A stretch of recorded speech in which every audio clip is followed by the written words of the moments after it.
Salut, un petit vent d'air frais à l'aquarelle. Ça fait longtemps que je voulais te faire des montagnes et j'ai eu ces 3 photos il n'y a pas longtemps, donc je les ai faites et je te les ai compilées en une vidéo. Il y en avait pour environ 2 heures de peinture, donc prévois-toi, disons si t'es débutant, une grosse heure par pièce. Mon mélange est toujours le même. C'est du bleu de Winsor à tendance rouge et du marron. J'y ajoute un petit peu de jaune pour faire un petit peu plus marronné, un petit peu de rouge pour faire un petit peu plus violacé. Et voilà, le tour est joué. En gros, j'ai un gris que je réchauffe donc avec du jaune ou que je refroidis un petit peu avec du bleu par exemple. Mais c'est à peu près toujours la même chose. À peine un peu de bleu céruléen dans le ciel, tu vas voir, là j'en remets un petit peu, justement de temps en temps, pour évoquer un peu plus le ciel. Et on est pas mal bon en termes de couleurs, c'est pas très coûteux. Et je suis sur un papier coton Winsor & Newton, et pour une fois, j'essaye du grain pas fin, c'est-à-dire un grain torchon. Bon, c'est du 300 grammes quand même.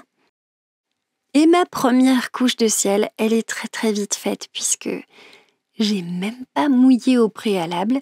J'ai fait une grosse couche d'humide que j'ai dégradée vers le blanc. J'ai pas touché à l'endroit de mes montagnes que je veux laisser blanc. Je laisse bien l'eau s'imprégner. C'est un mélange de légèrement grisé, mais alors il y a quasi rien dedans. Et pourtant, ça va faire une belle différence, tu vas le voir avec le blanc. Tout est en subtilité, vraiment. Je vais découvrir quelques endroits pour vraiment faire des nuages très très très blancs et faire cette espèce d'effet cotonneux, carrément avec un mouchoir. Je tapote et j'ai des endroits plus blancs que d'autres. Donc t'as vu à quel point c'est subtil, mais ça marche quand même. Comme c'est humidifié, eh bien je sais que je vais pouvoir avoir tout de suite un effet un peu vaporeux en mettant de la peinture à l'endroit où c'est humide.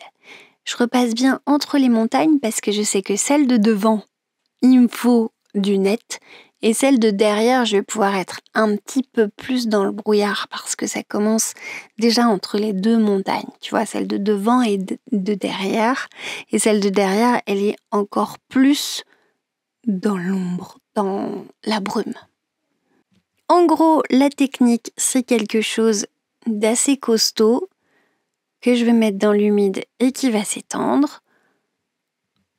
Nécessairement, quand je le mets dans la brume, là, ça devient moins foncé. Donc ça m'arrange puisque c'est censé être tu vois, un petit peu plus délicat derrière quand c'est dans le brouillard. Ensuite, pour le seul endroit qui est net, là, vraiment le haut de la montagne de devant, je vais aller avec un tout petit pinceau faire des détails. Je vais essayer de faire à peu près ce que je vois. Bon, vraiment, je m'inspire parce que on va pas reproduire toutes les taches de la montagne, sinon on n'en a pas pour 1 heure par pièce. On en a plutôt, si tu veux faire quelque chose de très très réaliste, pour 40 heures par pièce, tu vois. Ok, je reprends. L'idée, c'est toujours de mettre quelque chose d'assez costaud. Là, je suis sur sec. Et de le diluer pour l'effacer. On veut faire figurer un petit peu le nuage, la brume qui part d'en bas et qui remonte sur la montagne. Donc, je suis obligée de faire un dégradé de ce que je viens de faire jusqu'au blanc plus bas. Je suis pas vraiment complètement dans un dégradé très court, hein. Tu vois, là c'est très très court sur la photo. Bon, moi j'ai pas la nécessité de faire aussi court, donc je dégrade tranquillement à l'eau. Je crois que j'ai même pas penché mon papier, tu vois, j'aurais pu le pencher pour que le dégradé soit moins risqué, mais même pas. Et je fais attention aux valeurs. C'est-à-dire, si tu veux que ta montagne dans la brume, elle soit réussie, il va falloir, grosso modo, que ça ressemble à une montagne, mais ça, on se traumatise pas, on devrait y arriver. C'est pas grave si tu reproduis pas la photo très très bien, ça aura la tête d'une montagne, à part si tu tires le portrait du Mont Blanc et que tout le monde le reconnaît, bon ok.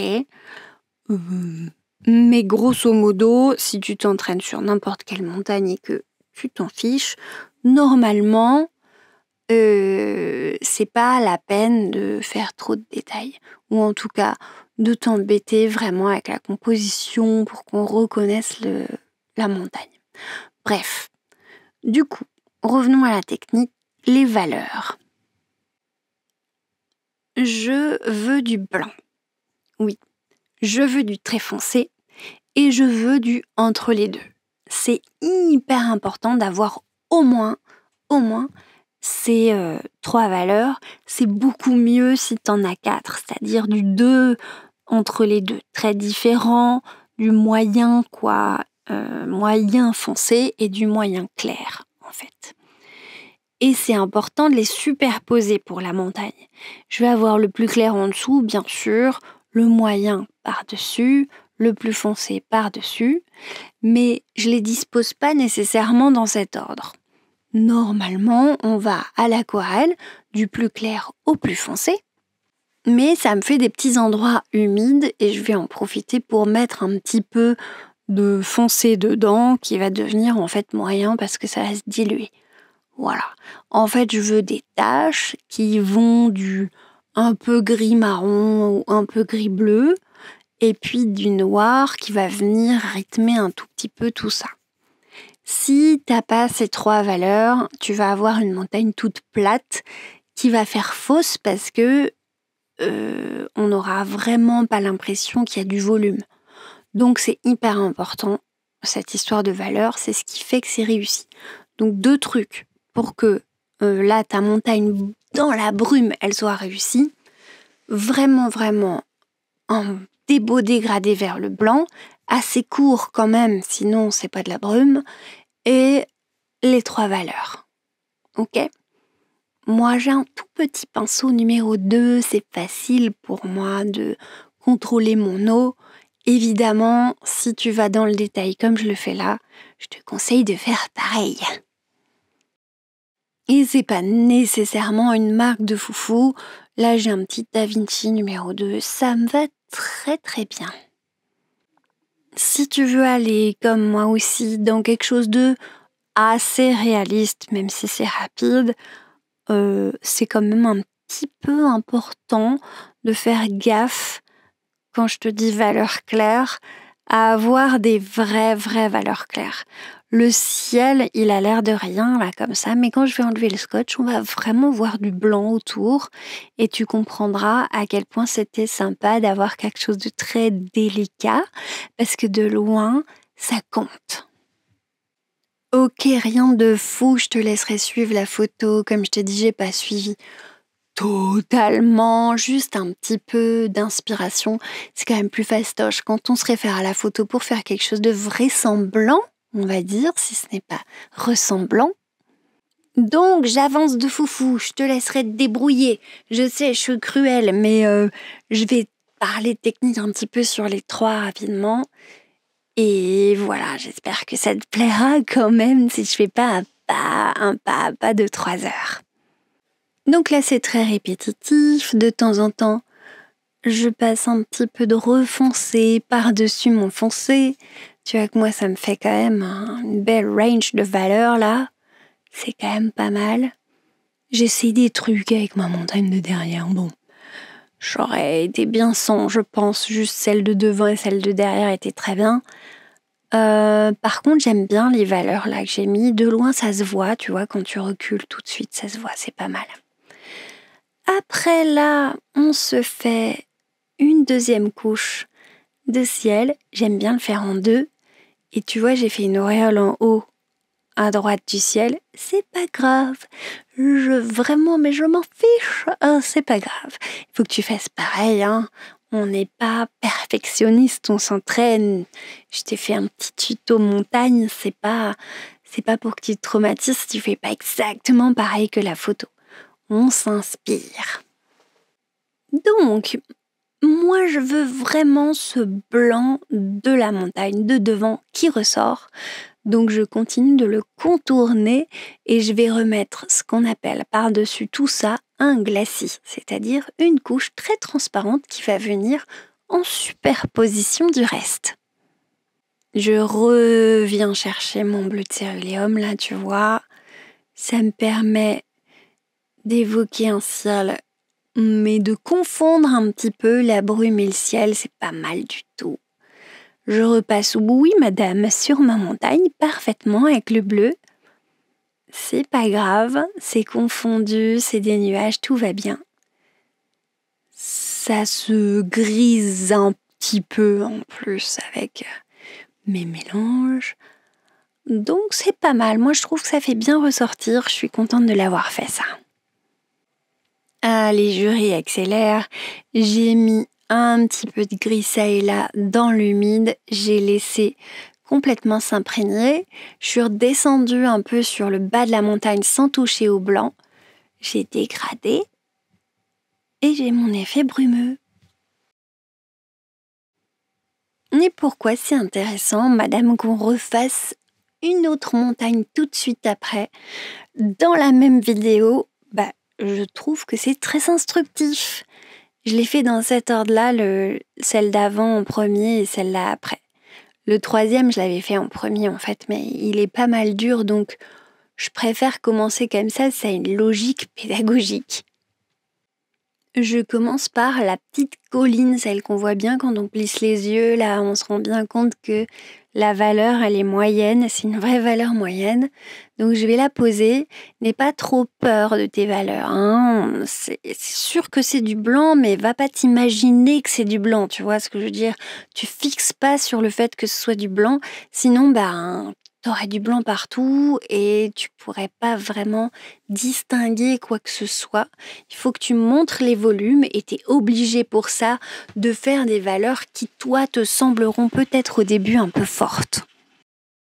Mais toi, quand tu vas enlever le scotch et puis que tu auras tout fait, surtout le plus foncé, finalement, tes valeurs moyennes, elles prendront à tes yeux une valeur un peu plus basse. Ici, on n'est pas sur du débutant clairement, puisque je te montre pas avec force patience comment on fait un dégradé. Je l'ai tellement fait sur plein de vidéos, je pense que je vais te laisser fouiller dans mes autres vidéos. Tu vas voir qu'il y en a plein qui vont pour les débutants. On est plutôt sur, je sais globalement maîtriser un dégradé, je vois à peu près ce que Félicia elle tripatouille. Et même si j'y arrive pas à tous les coups le dégradé, je peux le tenter quoi. Et tu me connais, je sais que t'as peur, mais c'est pas grave, je sais que tu sais que je vais te dire qu'il faut avoir le moins peur possible et que de toute façon, à chaque fois que tu fais quelque chose, ce qui compte c'est te dire qu'est-ce que j'ai bien fait et donc qu'est-ce que je vais pouvoir recommencer la prochaine fois et qu'est-ce qui pourrait constituer vraiment un bon point d'amélioration. Je me dis, tiens, ça, faut vraiment que je le bosse. Est-ce que c'est les valeurs? Est-ce que c'est le dégradé? Déjà, ça, c'est pas mal. Bon, je vais te passer à un niveau de zoom supplémentaire. Comme ça, tu verras vraiment bien ce que j'ai fait. Pour le bonhomme, je vais juste poser une flaque. Pas très humide quand même, hein, je dis flaque. Un petit jus de couleur, quoi. Et pour la montagne, je vais y aller carrément franco.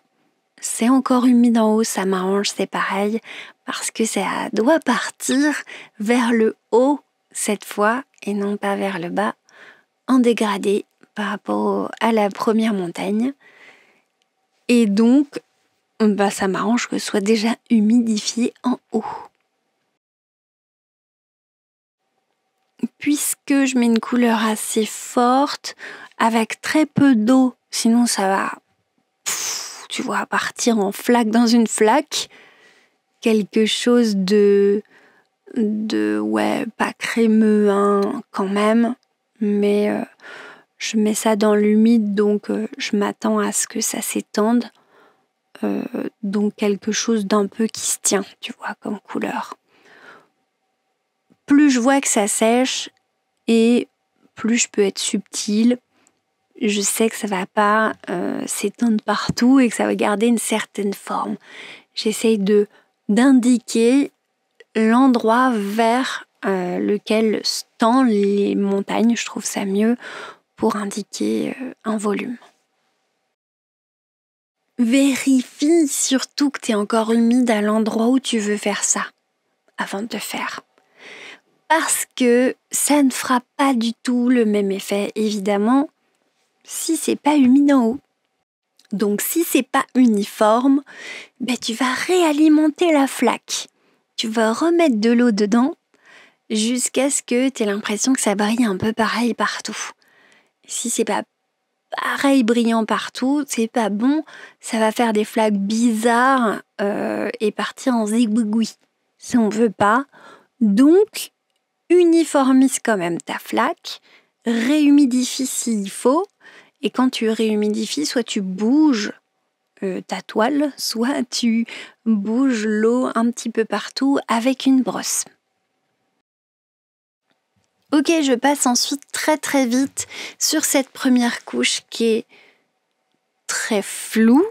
Et je vais aller préciser des choses, mais uniquement sur les parties qui sont pas vraiment dans le brouillard. Donc, en fait, ça équivaut à une première couche dans le flou et après je précise uniquement ce qui sort du brouillard. Tu comprends qu'il faut l'anticiper un petit peu, regarder ta photo et le prévoir, mais que c'est faisable, en gros.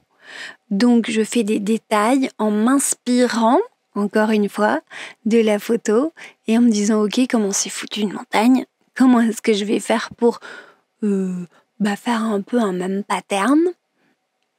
Et s'il faut, je superpose encore de la couleur tout en restant toujours en transparence pour pouvoir intensifier un petit peu la valeur.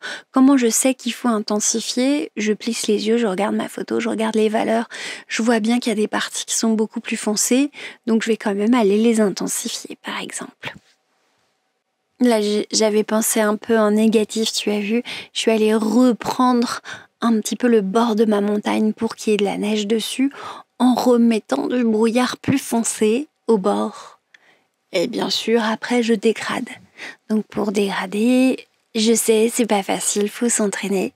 Tu poses quelque chose et puis tu viens effleurer le bord avec de l'eau claire. Et puis, tu vas voir que le pigment, il vient s'accrocher dans la flaque d'eau claire. Si la flaque, tu écrases ton pinceau un petit peu pour aller plus loin, on va dire, pour l'amener plus loin, ça va l'étendre jusqu'à une zone sèche et qu'il n'y ait plus de possibilité de l'étendre parce qu'il n'y a plus d'eau.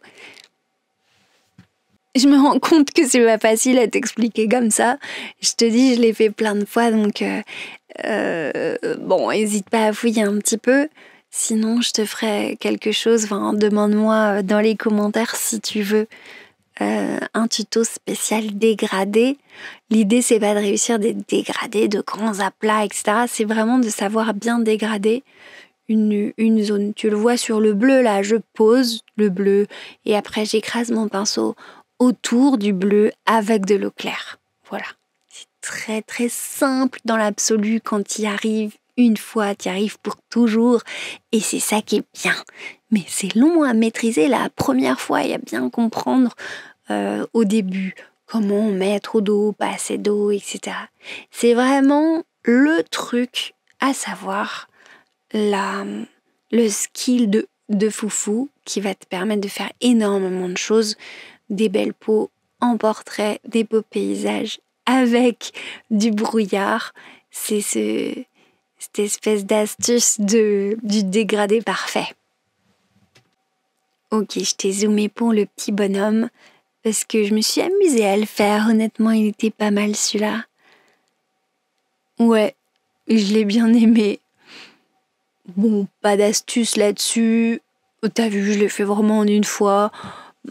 J'ai même pas vraiment travaillé trop de foufou.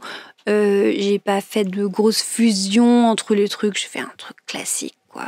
Des aplats de couleurs. Bon, vraiment pour l'exercice, j'ai remis le 3e, celui que j'ai fait en premier, en l'occurrence, dans l'ordre chronologique. Cependant, je vais l'accélérer un maximum et c'est un bonus pour toi pour te donner mes dernières astuces, mais ce sera surtout un bonus pour les élèves de mon cours L'Aquarelle s'amuse. Ceux qui sont déjà inscrits ou qui vont s'inscrire auront donc ce bonus, la vidéo en temps réel.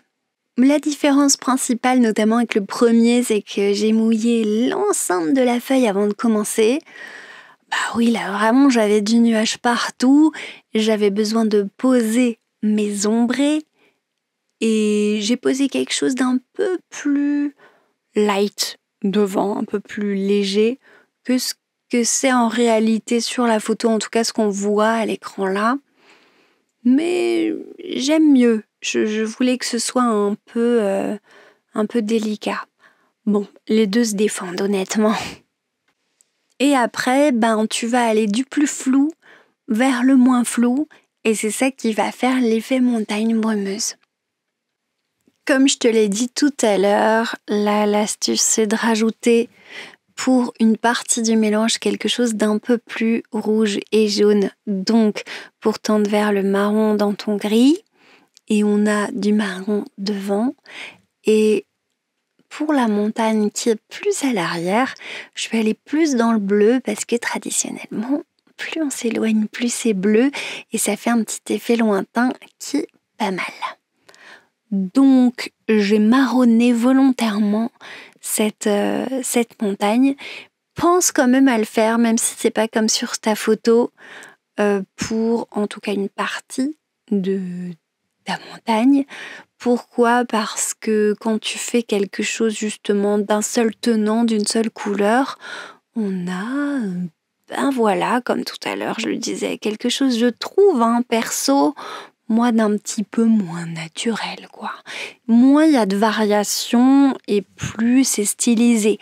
Donc c'est un style. Tu décides, c'est toi qui décides. En tout cas, moi, je te montre ce que ça donne quand on commence avec du marron, qu'on termine sur le haut avec du noir. Je trouve que ça fait plus naturel. N'oublie pas encore une fois de penser en négatif, c'est-à-dire que quelque chose qui est très blanc va être renforcé par un glacis vraiment léger, mais va être renforcé quand même. Donc, n'hésite pas à, même si c'est tout blanc, les nuages dans ta tête et tout, rajouter un petit peu de couleur pour de temps en temps renforcer un bout de montagne qui à côté est blanche. Et ça, ce que je suis en train de faire derrière, cette espèce de mer de nuages, c'est vraiment le ciel qui transparaît derrière et qui va donner ce côté flottant à ma pièce. Du coup, je trouve que c'est très très cool. Donc n'hésite pas à aller sur une toute petite partie comme ça, sur une belle couleur bien présente. Tu vas voir que tu vas avoir un effet montagne vraiment absolument joli. Voilà, j'espère que ça t'a plu. N'hésite pas encore une fois à aller te promener si tu es débutant sur mes autres vidéos ou à te tourner vers mon cours pour débutants également. N'oublie pas de t'abonner et de déclencher la cloche pour pouvoir voir mes news, notamment là par exemple c'est dans l'onglet communauté de ma chaîne qui a les photos, les 3 photos qui te permettront de reproduire une partie du tuto à ta sauce bien sûr comme d'hab. Allez, bon week-end et gros bisous les abonnés.